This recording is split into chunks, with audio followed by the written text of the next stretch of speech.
তদন্তে নির্যাতিতার যে বয়ান সেটা যেমন গুরুত্বপূর্ণ, নির্যাতিতার সুরক্ষাও তো খুবই গুরুত্বপূর্ণ। কারণ যেখানে মনোজিৎ একেবারে কার্যত প্রভাবশালী একজন নেতা বলে তার পরিচয়, সেদিক থেকে নির্যাতিতার তো আগামী দিনে তার উপর প্রভাবও খাটতে পারে। আমি প্রশাসনের কাছে একজন আইনজীবী হিসেবে এবং একজন সহকর্মী, তারা সেই যে ধর্ষিতা, যিনি ধর্ষিতা হয়েছেন, নির্যাতিতা মহিলা বা নির্যাতিতা কিশোরী বা ছাত্রী, তিনি আমারই পেশার, আমারই ওকালতি পেশার আগামী দিনের আইনজীবী, আগামী দিনের বিচারপতি বা বিচারক, হবু আইনজীবী। আমরা তাদের সিনিয়র অ্যাডভোকেট, আমরা তাদের সিনিয়র দাদা। সুতরাং আমরা সর্বত্রভাবে প্রশাসনের কাছে অনুরোধ করব আইনজীবীরা, যে তার নিরাপত্তা, তার পরিবারের নিরাপত্তা আগে সুরক্ষিত করা হোক, তাদের জন্য পুলিশি নিরাপত্তা দেওয়া হোক।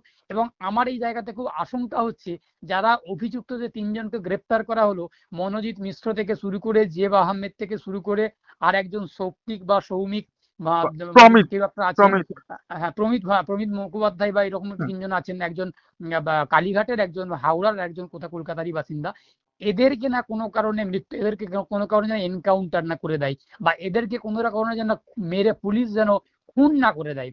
পুলিশ হেফাজতে থাকাকালীন আমার আশঙ্কা হচ্ছে, পুলিশ হেফাজতে থাকাকালীন এই অভিযুক্তদেরকে যেন পুলিশ না খুন করে দেয় কোনো রকম যুক্তি খাড়া করে।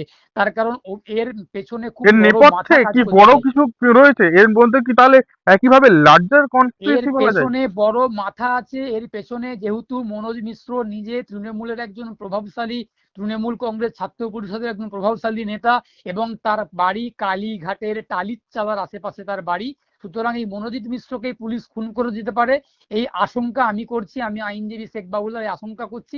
কারণ অতীতে আমরা ভয়ঙ্কর একাধিক অভিযোগ ঘটনা বা দেখেছি। ভয়ঙ্কর একটা আশঙ্কা তো। অভিযোগটা তোমাদের কাছে ভয়ঙ্কর মনে হলেও তৃণমূল কংগ্রেসের কাছে, সরকারের কাছে, পুলিশের কাছে ভয়ঙ্কর মোটেই নয়। ওদের কাছে খুব সহজ একটা ব্যাপার।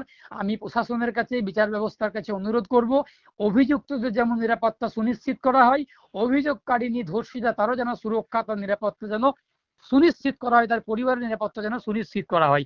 এখানে অভিযুক্তদের যেমন নিরাপত্তার ব্যাপার রয়েছে, অভিযোগকারিনী যিনি ধর্ষিতা তারও নিরাপত্তার ব্যাপার রয়েছে, বিচার পর্বটা শেষ না হওয়া পর্যন্ত। সুতরাং এখানে খুব বড় একটা আশঙ্কার মেঘ ঘনীভূত হচ্ছে।